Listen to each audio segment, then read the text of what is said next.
I love this Wizard of Oz movie. Especially the Munchkins. They're so silly. Oh look! Dorothy the Tin Man and Scarecrow are singing and skipping down the yellow brick road. Wait.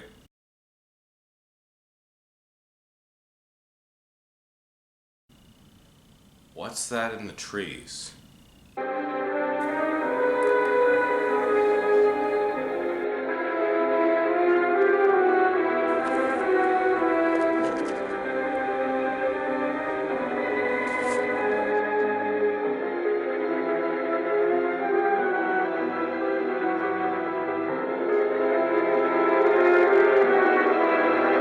That's a bird! Hello and welcome. As you can tell by the title, I'm the Obsessed Movie Man, O.M.M. You know, if I could think of a near-perfect film, the first one that comes to my mind is The Wizard of Oz. Based on the book series by author L. Frank Baum, the movie tells of a young Dorothy Gale who lives in Kansas with her aunt and uncle on a farm. She is lonely, with her only friend being her dog Toto, and unsure of her place in the world. A twister transports her and Toto away to the magical land of Oz, where she must travel to the Emerald City to see the Wizard of Oz, in the hopes he can send her home. Along the way, she meets three companions who all wish something from the wizard as well: the Scarecrow, the Tin Man, and the Lion. Can they achieve their desires while also evading a terrible wicked witch?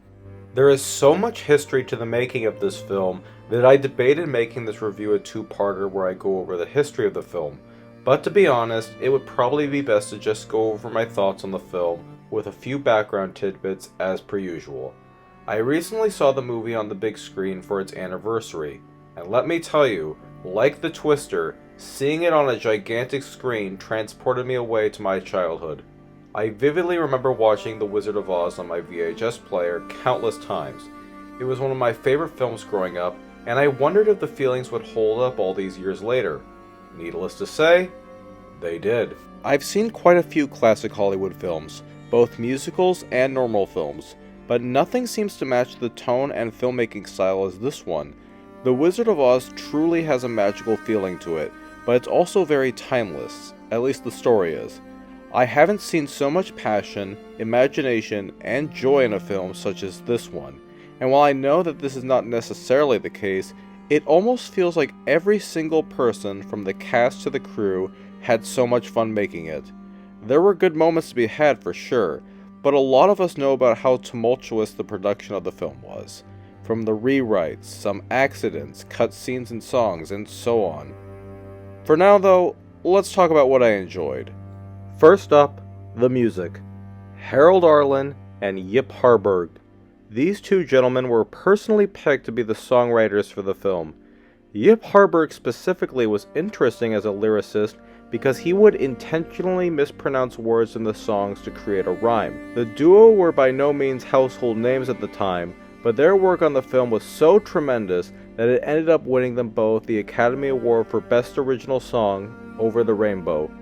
The music was then conducted by MGM composer Herbert Stolhart, who also won an Academy Award for Best Original Score.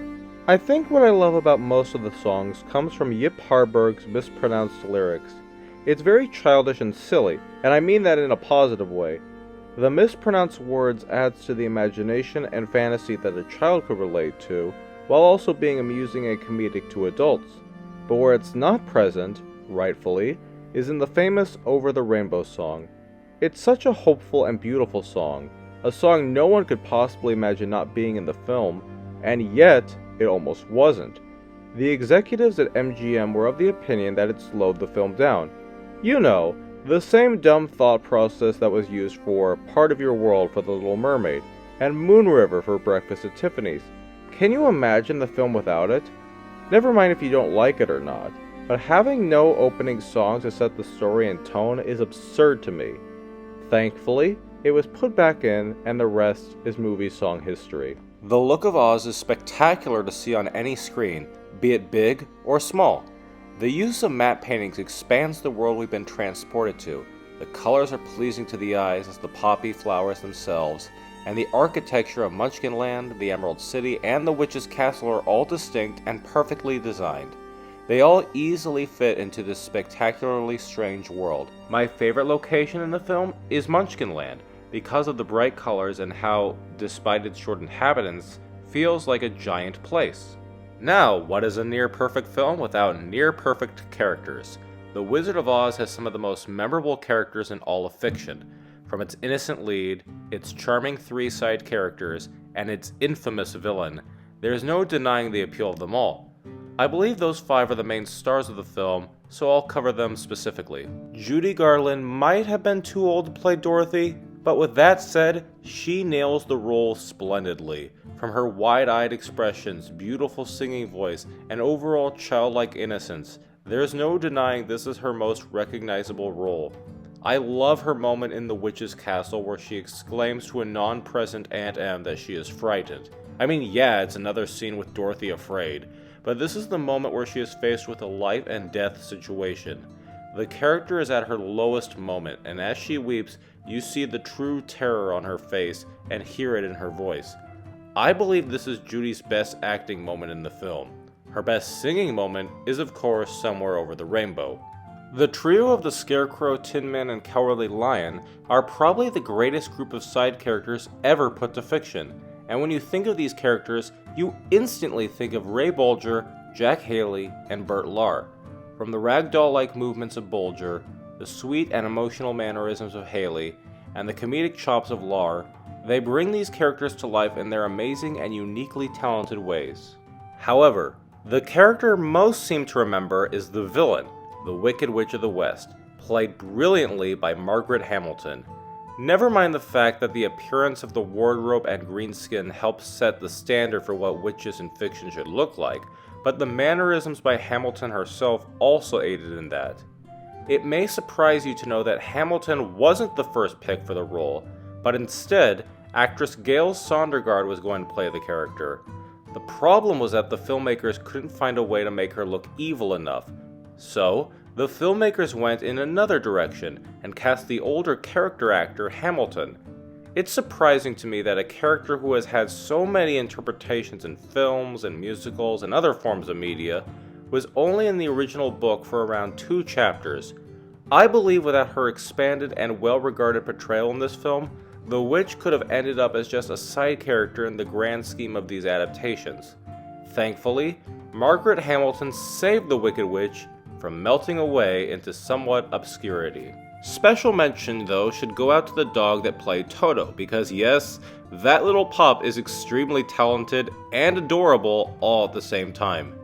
Terry the Terrier had worked on a lot of projects before The Wizard of Oz, and even ended up reuniting with Oz co-star Frank Morgan, who would go on to play the titular wizard in the film Tortilla Flat. Terry, later renamed Toto, is quite possibly one of, if not the, most recognizable dog in all of cinema, and it's primarily from the Oz film. From the daring feat of running, jumping, and looking very cute, Terry is one of the many actors in the film that steals the show. And this film is also very impressive for its use of Technicolor and effects. We can't forget that in the 1930s, most films were still in black and white, but for Wizard of Oz, it seemed like it just had to be in color. For the most part anyway. The ideas of shooting the Kansas scenes without color and the scenes in Oz with color were genius. It highlighted the aspect that not only have we been transported from the mundane and dreary Kansas real world to the optimistic and cheerful fantasy world of Oz, it also very much makes you question if the stuff in Oz is happening or if it's really just a dream. The Technicolor also added stressful problems to the filmmaking process. For example, the lighting that was needed for capturing the scenes made it extremely hot and uncomfortable for all of those involved, especially for the actors in makeup and costumes. But despite this and other setbacks, the end result was nothing short of magic. In my research, I was really interested in trying to find out how they did the scene where Dorothy exits her black and white house environment and into the colorful Munchkinland. That shot impressed me so much as a child, and I imagine it did for audiences when the film first came out. So what they did was have a double for Judy Garland open the door. The scene is filmed in color, but the set is painted in black and white, as well as the double and her dress. After the double opened the door, she would leave the frame, hand over Toto to Judy, and then Judy walks into the colorful scene with her colored dress. That blew me away to finally figure out how they did it. Even though it's one quick shot, the amount of effort put into it shows how much passion the creators had for this film. As for the effects, there are quite a few tricks in the book that stand out, but none leave as much of an impression on me and the rest of cinema history as the Twister scene. You know, the Twister that whisks Dorothy and Toto away to the land of Oz. The special effects director, Arnold Gillespie, came up with the idea to use a 30-foot stocking wound around with chicken wire, all the way to the top of the set. Gillespie hung the stocking on a steel gantry and connected the bottom to a rod. When they moved the gantry and rod, it created the illusion that the tornado was moving across the stage it was on. Dirt and smoke were added, and the scene was rear projected in scenes involving the actors. It's movie-making magic at its finest. For directing, The Wizard of Oz actually went through a few directors. First was Richard Thorpe, who producer Mervyn LeRoy thought was rushing the production, which was affecting the performance of the actors. So LeRoy ended up firing Thorpe. Speaking of LeRoy, even though he was the producer, he also wanted to direct the film, as he was apparently a big fan of the Oz books, but it was decided he would stay exclusively as producer. Then came along director George Cukor. Under his leadership, the look of Dorothy and the Witch changed, so those scenes were reshot. He was also responsible for Judy's change in approaching the character of Dorothy, as she was originally playing Dorothy in an exaggerated way. But Cukor didn't stay long because of his obligation to another important film, Gone with the Wind. Thus enters director Victor Fleming, who had worked in almost every area of filmmaking. At first, he wasn't interested in doing the film until he decided to make the film for his children. Fleming's work can be seen, at least to me, with the scale of the film. As most people know, he also directed Gone with the Wind, and like that film, The Wizard of Oz's world looked huge and heavily populated. The fact he had a hand in all the aspects of the realm of movie making shows how perfect he was for the job. From the shots, how to get the best performances from the actors, and even what crew members he wanted to work with. But then, Victor Fleming had to leave the production to, ironically, replace George Cukor in directing Gone with the Wind. So Fleming's friend King Vidor came in to shoot the final scenes of the film. Out of respect to Fleming, Vidor chose not to take public credit for his contributions to the film until Fleming's death. So we had 4 directors for The Wizard of Oz, though Victor Fleming is the one who not only gets the main credit, but did most on the film. Now, this review is probably already longer than normal reviews I do, and I could honestly go on a lot longer because there's still so much to say about the film, both behind the scenes and analyzing the film. We haven't even discussed the injuries of Margaret Hamilton and Buddy Ebsen, or that pesky hanging munchkin theory, but it's probably best I start wrapping things up. I've tried desperately to think of criticisms I have with the film, and I can only think of some odd phrasing here and there, such as when Dorothy asks the guards if she can have the witch's broom, to which the guard says, quote, "Please, and take it with you," unquote. That wording always stuck out to me. But honestly, that's more of a nitpick than an actual criticism.